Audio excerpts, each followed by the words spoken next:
Good morning student, आप सभी का हमारे यूट्यूब चैनल MLS क्लासेज में स्वागत है। कक्षा 12 भौतिक विज्ञान में एक टॉपिक है कूलाम का नियम। अब इस कूलाम के नियम को हम अध्ययन करेंगे। इसको कूलाम के नियम को जानने के लिए पिछले वीडियो जैसे आवेश, आवेशन, ये सब समझना होगा। तो आज कूलाम के नियम का अध्ययन करेंगे। माना दो बिंदु आवेश, देखिए एक बिंदु आवेश Q1 है और ये दूसरा बिंदु आवेश क्या है Q2। दोनों स्थिर हैं और दोनों के बीच की दूरी जो है वो मान लेते हैं क्या है R है। तो कूलाम ने क्या बताया कि स्थिर दो बिंदु आवेशों के बीच जो लगने वाला बल होता है F, दोनों आवेशों के मात्राओं के परिमाण के गुणनफल के अनुक्रमानुपाती या समानुपाती होता है, जिसे इक्वेशन फर्स्ट मान लिया जाता है। अब दूसरी बात क्या है, दोनों आवेशों के बीच लगने वाला जो बल होता है ये बीच की दूरी के वर्ग के व्युत्क्रमानुपाती होता है, जिसे समीकरण 2 मान लिया जाता है। अब समीकरण 1 और 2 से, समीकरण 1 और 2 से हमें F प्रोपोर्शनल टू क्या मिला, Q1 Q2 बटे के R स्क्वायर। अब प्रोपोर्शनल को हटाते हैं तो एक कांस्टेंट राशि लगाई जाती है जो मान लेते हैं K है। K बराबर, यह बराबर K Q1 Q2 बटे के R स्क्वायर, जहां ये K क्या होता है, समानुपाती स्थिरांक होता है, समानुपाती स्थिरांक होता है। अब ये एक बार फिर से दो आवेशों के बीच लगने वाले बल को वैद्युत बल या कूलाम बल के नाम से जाना जाता है। तो कूलाम ने क्या बताया कि दोनों आवेशों के बीच लगने वाला जो बल होता है वो दोनों आवेशों के गुणनफल के अनुपाती तथा बीच की दूरी के वर्ग के व्युत्क्रमानुपाती। अब दोनों समीकरणों को जब मिलाते हैं तो एक समीकरण प्राप्त होता है F बराबर K Q1 Q2 बटे के R स्क्वायर, जहां K क्या होता है, समानुपाती स्थिरांक होता है। यह जो समानुपाती स्थिरांक है, मतलब समानुपाती स्थिरांक का मतलब K निम्न बातों पर निर्भर करता है, अर्थात K की निर्भरता जो होती है ये दो बातों पर निर्भर कर रही है। पहला मात्रक पद्धति पर और दूसरा माध्यम पद्धति पर निर्भर करता है।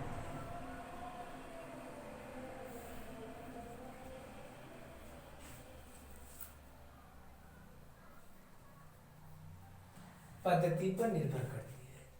अब इन्हीं दोनों पद्धतियों का हमको क्या करना है, निर्भर करना है कि व्याख्या करनी है। और K की निर्भरता के लिए, मतलब K मात्रक पद्धति पर कैसे निर्भर कर रहा है, K माध्यम पद्धति पर कैसे निर्भर कर रहा है। K की निर्भरता पहला देखते हैं मात्रक पद्धति पर। जो SI पद्धति में K का मान होता है वह 1/4 पाई एप्सिलॉन नॉट होता है, अर्थात ये जो है इसको एप्सिलॉन 0 कहते हैं या कुछ लोग इसको एप्सिलॉन नॉट भी कहते हैं, जिसका मान होता है 8.85 गुणे 10⁻⁻12। इस एप्सिलॉन नॉट को लोग निर्वात की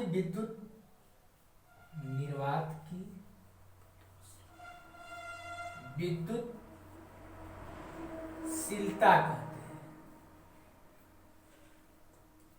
निर्वात की विद्युतशीलता का क्या अर्थ है, जैसे कभी आपने देखा होगा कि इसी हाथ को हवा में भाजते हैं तो हमको हवा में भाजने के लिए हाथ पर प्रतिरोध कम लगता है, लेकिन यही हाथ को अगर पानी में घुमाए तो हमें पानी में घुमाने के लिए हमारे हाथ पर काफी अधिक प्रतिरोध लगता है, मतलब रुकावट होता है। तो यह विद्युतशीलता यह बताती है कि आवेशों के बीच लगने वाला बल अधिक है कि कम, अधिक है कि कम। ये क्या बताती है विद्युतशीलता कि आवेशों के बीच लगने वाला बल अधिक है कि कम। अब इस एप्सिलॉन नॉट का मान 1 K = 1/4 पाई एप्सिलॉन नॉट में रख देने पर जो K का मान प्राप्त होता है वह 9 × 10⁻⁹ प्राप्त होता है। मतलब 1/4 पाई, 4 रहेगा, पाई का मान 3.4, एप्सिलॉन नॉट का मान 8.85 × 10⁻⁻12 रखेंगे और रखकर इस पूरे को हल करेंगे तो K का मान क्या आएगा? 9 × 10⁻⁹ आएगा। अब इस K का मात्रक देख लें क्या होगा। K का मात्रक तो हम क्या जानते हैं, F बराबर K Q1 Q2/R²। यहां से हम K बराबर क्या लिखेंगे, F × R² / Q1 × Q2। अर्थात F क्या है, बल, बल का मात्रक होता है न्यूटन, गुणे R क्या है, दूरी, दूरी का मात्रक होता है मीटर, और मीटर का यहाँ स्क्वायर है, यहाँ भी मीटर स्क्वायर लिख देंगे, बटे Q1 आवेश है तो आवेश का मात्रक कूलाम, C ये भी, Q2 भी आवेश है, इंटू C। अर्थात ये क्या लिख देंगे, न्यूटन मीटर का स्क्वायर प्रति कूलाम का स्क्वायर। ये किसका मात्रक हो गया, K का। यहाँ अगर हम मात्रक लिख दें तो क्या लिखेंगे, न्यूटन मीटर स्क्वायर प्रति कूलाम का स्क्वायर। अब एप्सिलॉन नॉट का मात्रक क्या होगा, इस समीकरण से देखिए यहाँ पर 1/4 पाई एप्सिलॉन नॉट, K और एप्सिलॉन नॉट एक दूसरे के व्युत्क्रम है तो इसके मात्रक भी क्या होंगे, व्युत्क्रम हो जाएंगे। मतलब जो नीचे है वो ऊपर हो जाएगा और जो ऊपर है वो नीचे। अब यहाँ एप्सिलॉन नॉट का मात्रक क्या लिखेंगे, कूलाम का स्क्वायर बटे न्यूटन मीटर का स्क्वायर। ये एसआई पद्धति पर K का मात्रक होता है, मान होता है। एसआई पद्धति पर K का मान K बराबर कितना होता है, 1/4 पाई एप्सिलॉन नॉट, जहाँ एप्सिलॉन नॉट क्या होती है, निर्वात की विद्युतशीलता कहलाती है। इसका मान कितना होता है, 8.85 × 10⁻⁻12। अब जब इस 8.85 × 10⁻⁻12 का मान यहाँ पे रख दें और इस पूरे को हल करेंगे तो K का मान 9 × 10⁻⁹ न्यूटन मीटर स्क्वायर प्रति कूलाम का स्क्वायर आता है। अब इस F का मान, अगर K का मान यहाँ रख देंगे तो क्या हो जाएगा, F बराबर 9 × 10⁻⁹ Q1 Q2/R²। ये आपका मात्रक पद्धति पर है। अब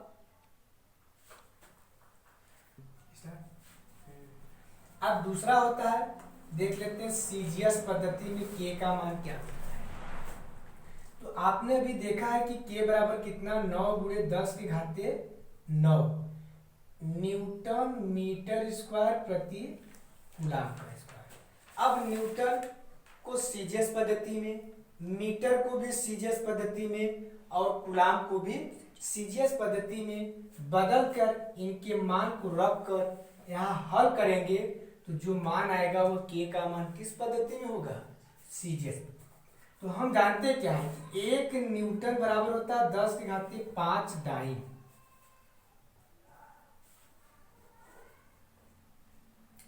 और 1 मीटर बराबर होता है 100 सेंटीमीटर, और 1 कूलाम बराबर होता है सीजीएस में 3 × 10⁹ स्टेट कूलाम। मतलब इधर सब एसआई पद्धति में है, इधर सब क्या है, सीजीएस पद्धति में। एसआई पद्धति के मान को सीजीएस पद्धति में रखकर इसमें हल करेंगे तो जो K का मान आएगा वह सीजीएस पद्धति में होगा। चलिए हल किया जाए। K बराबर कितना, 9 × 10⁹ गुणे 1 न्यूटन, तो न्यूटन के बराबर कितना, डाइन, 5 डाइन, गुणे हम मीटर का स्क्वायर है, 1 मीटर बराबर 100 सेंटीमीटर, तो 1 मीटर का स्क्वायर मतलब 10⁴ बटे कूलाम का स्क्वायर, तो यहाँ कूलाम, एक कूलाम बराबर कितना, 3 गुणे 10 के घात के 9 स्टेट कूलाम। इसका क्या करेंगे, यहाँ स्क्वायर लगा है तो इसका भी क्या करेंगे, स्क्वायर। अब इसे हल करेंगे तो 9 गुणे 10 के घात के 9 गुणे, आप जानते हैं कि आधार समान होता है तो घात को जोड़ दिया जाता है, तो 9 5 14 4 18, मतलब ऊपर को हल करने पर आया 9 गुणे 10 के घाते 18। अब नीचे का हल करेंगे तो 9 गुणे 10 के घाते 18, ये कट कर कितना हो जाएगा 1, अर्थात के का मान कितना हो गया 1। सीजीएस पद्धति में के का मान कितना होता है 1, और एमकेएस पद्धति में कितना होता है के का मान 9 गुणे 10 के घाते 9 न्यूटन मीटर स्क्वायर प्रति कूलाम का होता है माध्यम पद्धति। तो के की निर्भरता अब हम माध्यम पद्धति पर देखेंगे। तो निर्वात के लिए क्या होगा, निर्वात के लिए एफ निर्वात बराबर हो जाएगा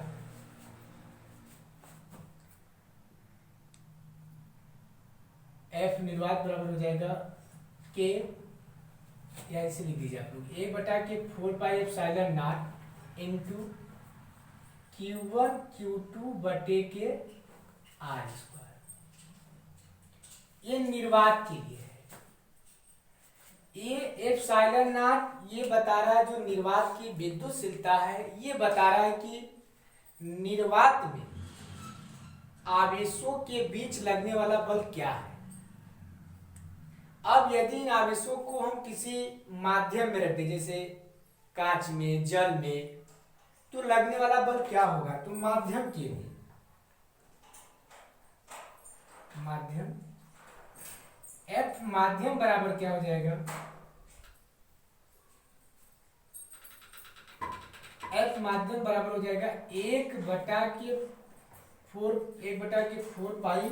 अब इसी जगह समझना है, चूंकि हमने अभी कहा है हाथ को जब हवा में चलाते हैं तो हमको कम बल प्रतिरोध लगता है, और जब इसी हाथ को पानी में चलाते हैं तो हमें अधिक प्रतिरोध लगता है। अर्थात यही एप्सिलॉन नॉट बताता है कि निर्वात में लगने वाला बल क्या है और माध्यम में लगने वाला बल क्या है। इसीलिए यहाँ एप्सिलॉन बदल जाएगा, तो हम यहाँ पे लिख देते हैं एप्सिलॉन एम। एप्सिलॉन एम क्या है, जिससे यहाँ पे एप्सिलॉन नॉट देखें निर्वात की क्या है, विद्युतशीलता है। उसी प्रकार यहाँ पे क्या हो जाएगा, माध्यम के लिए एफ माध्यम बराबर 1/4 pi epsilon M Q1 Q2 बटे के R स्क्वायर, समीकरण 2 हो जाएगा। अब यहाँ पे एप्सिलॉन एम क्या प्रदर्शित कर रहा है, माध्यम की विद्युतशीलता, माध्यम की विद्युतशीलता। अब समीकरण 1 में 2 का क्या करेंगे, भाग दे, तो बाएं का बाएं तरफ भाग देते हैं और दाएं का दाएं तरफ। तो एफ निर्वात बटे एफ माध्यम बराबर क्या हो जाएगा, इन्हें हल करेंगे। चलिए एक बार हल करके देख ही लिया जाता है। 1/4 pi epsilon not into Q1 Q2 बटे R स्क्वायर बटे 1/4 pi epsilon M Q1 Q2 बटे के R का स्क्वायर। इन्हें जब हल करेंगे तो क्या आएगा, एप्सिलॉन एम बटे के एप्सिलॉन नॉट, मतलब एफ निर्वात बटे एफ माध्यम बराबर आएगा आपका एप्सिलॉन एम बटे एप्सिलॉन नॉट। एप्सिलॉन एम बटे एप्सिलॉन नॉट के अनुपात को कहा जाता है क्या, यहाँ एप्सिलॉन एम बटे एप्सिलॉन नॉट को कहा जाता है आपेक्षिक विद्युतशीलता, आपेक्षिक विद्युतशीलता। अब इस आपेक्षिक विद्युतशीलता को ही परावैद्युतांक के नाम से जाना जाता है, परावैद्युतांक के नाम से जाना जाता है। आपेक्षिक चुंबकशीलता को आपकी किताबों में सिग्मा आर दिया है और उसी परावैद्युतांक को के से दिखा दिया जाता है, अर्थात एफ निर्वात बटे एफ माध्यम बराबर क्या हो जाएगा, आपेक्षिक विद्युतशीलता हो जाएगी। अब यहां से आप अपने न्यूमेरिकल को लगा सकते हैं। अब इस चैप्टर में हम कुछ सवाल के बारे में अध्ययन करेंगे। सवाल लगाते समय जैसे मान लीजिए आपने सवाल लगा दिया के Q1 Q2 बटे आर स्क्वायर पर। अब सवाल लगाने में अब क्वेश्चन में आपको पूछेगा कि आकर्षण बल है कि प्रतिकर्षण, तो हम कैसे जानेंगे? तो बताया गया है वीडियो में कि दोनों अगर सजातीय आवेश होंगे, सजातीय आवेश का मतलब दोनों आवेश प्लस में होंगे या फिर दोनों आवेश माइनस में होंगे, इनके बीच प्रतिकर्षण बल कार्य करेगा। यदि एक आवेश प्लस में और एक आवेश किसमें है, माइनस में, अर्थात एक प्लस और एक माइनस होगा, इनके बीच कैसा बल कार्य करेगा, आकर्षण बल कार्य करेगा।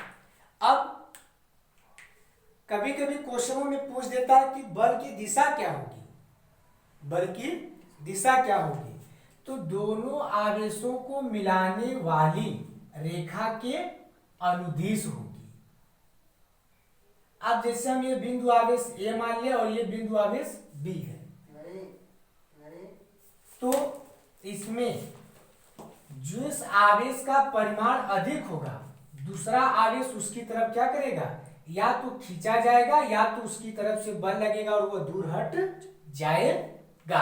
अब आप इस चैप्टर से कुछ न्यूमेरिकल आप लगाइए, अगर लगाते हैं कोई दिक्कत या प्रॉब्लम होता है तो आप हमारे कमेंट बॉक्स में अवश्य लिख कर भेजें, और यदि वीडियो पसंद आए तो आप सब्सक्राइब और शेयर करना ना भूलें।